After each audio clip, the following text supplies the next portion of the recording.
ভগবান চরণে ভগবান তাকে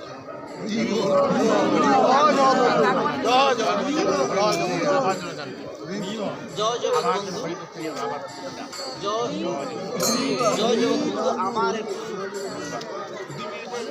বক্তব্য, আমি যখন এখানে তখন 95 সালে যখন আসি, তো আমাদের সিএমকে ওখানে ভাগবত পাঠ হতো না। আমি আসার পরে আমাদের যে প্রতিদিন ভাগবত পাঠ ওইটার আমি তো উদ্যোগ নিই। এখন আমি প্রথমে এখন শুরু করবো, সেটা তখন সম্ভব না। আমাদের আনন্দ বাইকে দিয়ে ওনাকে কি করলাম, আমাদের সিএমগণে শুক্রবারে, আমি শুক্রবার আর শনিবার শুরু করলাম 96 সালের প্রথম থেকে।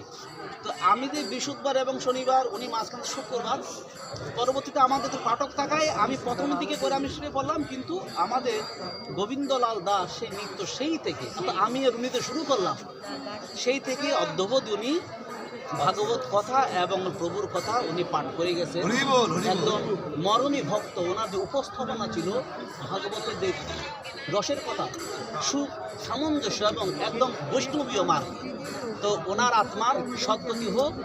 আমি সেই মুখাগ্নি যে মন্ত্রটা, ওম চিত্তাত দুষ্কৃতং কর্ম জানতা ব্যপজানতা মৃত্যুকালং বশং পাপ্য নরং পঞ্চকর্মাগতং লুব মোহ সমাবৃত দিব্যাং লোকাং দহয়ং সর্বগাত্রাণি দিব্যাং লোকাং পরম স্থান প্রাপ্ত হোক। ভগবত বিরহের উন্মাদনে প্রজ্বলিত হয়ে নতুন ভাবে উনি আবার জগতে আসে ভগবানের সেবা করি।